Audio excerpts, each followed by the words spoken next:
ganito kagaling ang gobyerno ni PBBM ngayon eh. Kahit yung DOTR, secretary na si Vince Dizon, mismong bumababa po yan sa field. Para ano? Para tingnan kung ano yung nangyayari sa mga sakayan po natin, katulad ng LRT, MRT, at kapag ka may nakita na mali or hindi maganda mga kababayan, siya po mismo yung nakakasaksi. Katulad ng ginagawa ni PBBM. Katulad din po na nangyari dito. Ito, panoorin po natin. Sorry Pas pag... They cannot be here. Sorry Pas pag... Kakausapin ko kayong mabuti, pero kausapin mo na itong mga ibang nandito. Hindi kayo pwede dito. Ama! Pasensya na Nakakasikip kayo baka sabihin ng mga DDZ, hindi nagninegosyo yan. Bakit naman pinapaalis ni Secretary Vince Dizon? Alam nyo ba mga kababayan, sa totoo lang, yung daanan papuntang LRT, bago kayo sumakay ng LRT, bago kayo bumili ng ticket doon sa ticket booth, yan po kasi mga kababayan talaga hindi pinagtitindahan. Bawal po talagang pagtindahan yan kasi yan po ay nakakaharang doon sa mga taong bumababa sa LRT at umaakit sa LRT para makasakay ng LRT o kaya MRT. Kaya nga ngayon mga kababayan, ang ginagawa po ni Secretary Vince Dizon, siya po mismo ang bumababa sa field at nakita nga niya na may ganitong klase ng sistema na kung saan kaya pala masikip yung dinadaanan ng mga sumasakay sa LRT mga kababayan, dahil nga may mga nagtitinda dito, ewan nga natin kung legal itong mga ito, may mga nagtitinda dito mga kababayan na talagang hindi po legal. Ibig sabihin, ito po yung mga bawal pagtindahan, pero dahil nga makukulit yung iba mga kababayan Pilipino po natin, nagtitinda sila doon kahit bawal. Kaya po sila pinapaalis ni Secretary Vince Dizon para naman mas mapakinabangan ng mga kababayan Pilipino po natin na sumasakay ng LRT, MRT, yung daanan. Ano po, para maluwag. Anyway, ituloy pa natin at hindi makalat. O kawawa yung mga tao Tama. Ang laking bagay nito. Ganito yung nangyari mga kababayan Tingnan nyo. Ayan di ba maaliwalas? Masarap dumaan kapag ganyan. Ang linis na Di ba? Ang luwag Wagang kinagahati ni ganyan Hapon, kagahati yan. Tama. Okay. Thank you, sir. Yes, sir. Thank you. Yes, sir. Ayan. Yan yung mga opisyales ng gobyerno ni PBBM ngayon. Yung iba mga miyembro ng kanyang gabinete, talagang kinakailangan bumaba sa field para makita at makapa yung kalagayan ng mga kababayang Pilipino po natin. Sa panahon ba ni Digong, nagawa ba nila yan? Napababa ng field ni Duterte yung kanya mga mga cabinet member? Nakita ba natin mga kababayan nung panahon ni dating Pangulong Duterte, yung kanya mga cabinet member nag-LRT man lang o nagsuri man lang diyan sa mga LRT, MRT, sa mga pampublikong sakayan? Hindi mga kababayan, kasi nga yung mga kaalyado ni Duterte noon, hindi ko naman po nila lahat, ang karamihan lang mga kababayan nagpapasarap lang sa buhay. So ngayon, kung titingnan nyo, sa panahon ni PBBM, hindi po pwede yan. Sa panahon ni PBBM, kailangan bumaba kayo, alamin nyo ang kalagayan ng mga kababayang Pilipino po natin. So ngayon, mga kababayan, kung makikita nyo dito po, personal pong bumaba si Secretary Vince Dizon sa field para alamin yung kalagayan ng mga kababayang Pilipino po natin dyan. At ngayon, comment below na lamang po kung ano po masasabi nyo, hingil po dyan. At ngayon, punta naman po tayo dito naman po sa next topic po natin. Ito maganda. Alam naman po natin mga kababayan na talagang bagsak ang turismo ngayon dito po sa ating bansa. Ewan ko kung nagtatrabaho ba ng maayos. Mga kababayan, ito ewan ko kung nagtatrabaho ba ng maayos yung secretary ng DOT. Diba? Ewan ko ba kung nagtatrabaho ng maayos, pero hindi may iwasan na mapapansin at makikita ng mga kababayang Pilipino po natin yung talento ng isang taong nararapat doon po sa pwesto bilang sekretary ng DOT. At ngayon nga umuugong yung panawagan na hinihikayat na gawing DOT secretary, eto pong si Ms. Charo Santos. Bakit mga kababayan? So basahin po natin etong nakita nating balita galing po sa bandera. Sabi po dito, eto daw yan. Mga kabandera, aproba sa inyo kung sakaling ibigay ni Pangulong Bongbong Marcos sa showbiz icon na si Charo Santos ang posisyon bilang kalihim ng Department of Tourism or DOT. Umapila kasi kay PBBM ang social media personality na si Jam Magno na ikonsidera ang award-winning actress na si Charo Santos para maging sekretary ng DOT. Napanood namin ang TikTok video ni Magno at dito niya ibinandera sa madlang people na naniniwala siyang karapat-dapat sa posisyon ang host ng icon drama Anthology na maalaala mo kaya mga kababayan. Sabi pa dito, bukod daw kasi sa brain beauty ni Charo ay taglay din ito ang leadership at management skills na minsan na niyang napatunayan bilang presidente ng ABS-CBN. At ang pagkakaalam ko para mga kababayan atang tourism din, etong si Miss Charo Santos, pakitama na lamang po ko kung ako po ay mali. Dahil kung titingnan nyo, mukhang hindi umuusad mga kababayan, di umano, ang DOT ngayon. Mukhang bagsak po ang turismo dito po sa ating bansa. So ngayon, sabi pa daw dito mga kababayan, ipinagmalaki rin ng social media personality ang pagiging reservist ni Charo na isang patunay kung paano pinapahalagahan ng actress ang tunay na pagsiserbisyo publiko. Sabi pa dito mga kababayan, ayan, never din daw nasangkot si Charo sa anumang isyo ng katiwalian at corruption, lalo na nung pinamunuan pa niya ang ABS-CBN.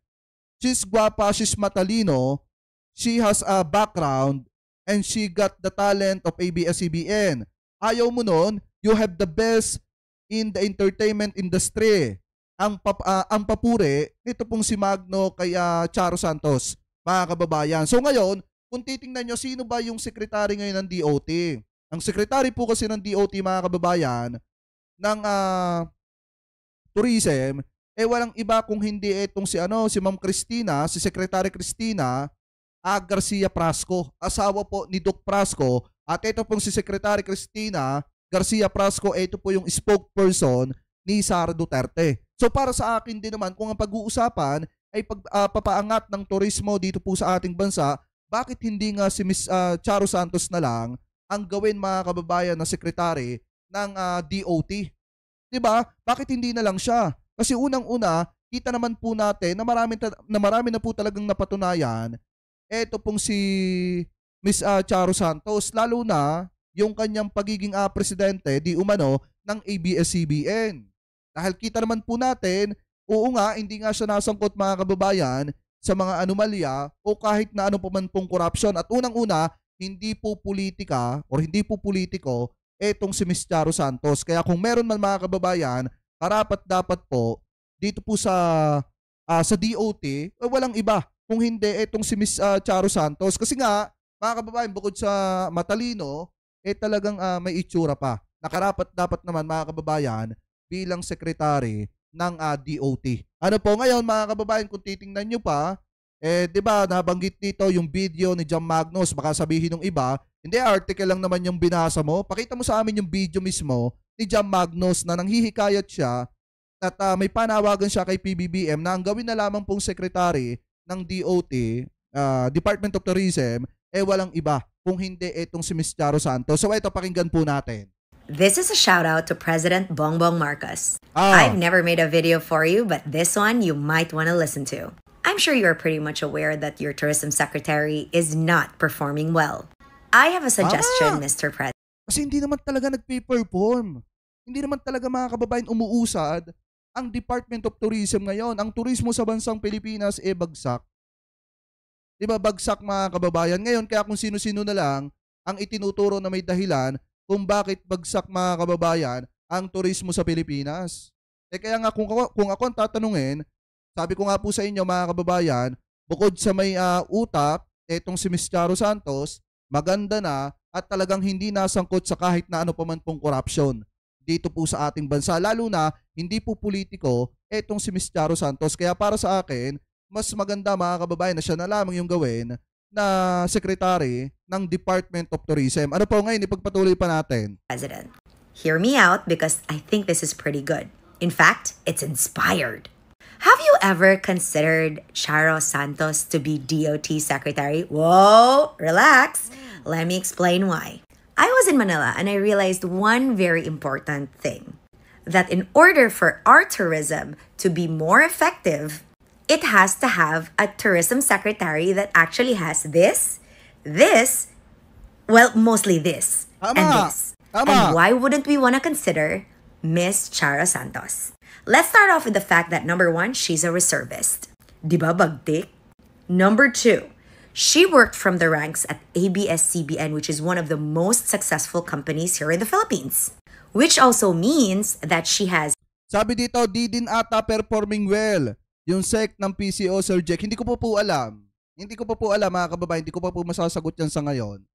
Kasi, alam niyo naman, mga kababayan, sobrang naging busy natin lately at wala pa tayong balita ngayon sa PCO. Pero ang pagkakaalam ko, kita nyo na, nasasagot naman ni Atty. Claire Castro yung mga tanong na mga kababayan Pilipino po natin, especially ng mga media. Kaya, para sa akin, in my personal opinion, siguro naman umuusad ang PCO ngayon. At siguro naman, mga kababayan, nagpi-perform ng maayos etong si Secretary Dave Gomez, mga kababayan. Ano po? Anyway, ipagpatuloy pa natin. Entertainment, and of course, an undeniable management acumen. Because aside from the fact that she has that work ethic, you've never heard her with any hint of corruption at all. Totoo. Absolutely not.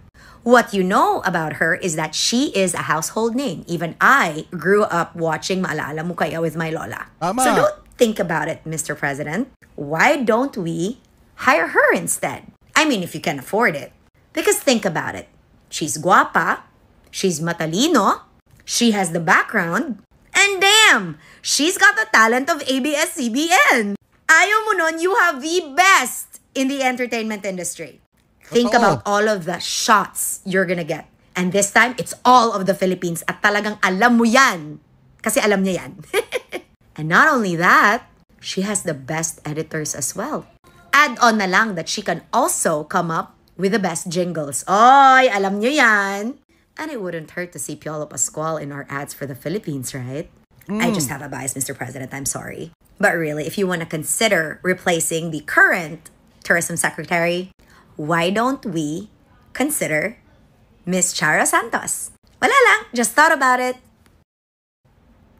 Ayan, mga kababayan, ha. Diba? Iyan yung mga kailangan natin. Unang-una, yung walang bahid ng corruption. Pangalawa, mga kababayan, yung matalino, syempre. Tapos, bonus na lang yung ganda eh.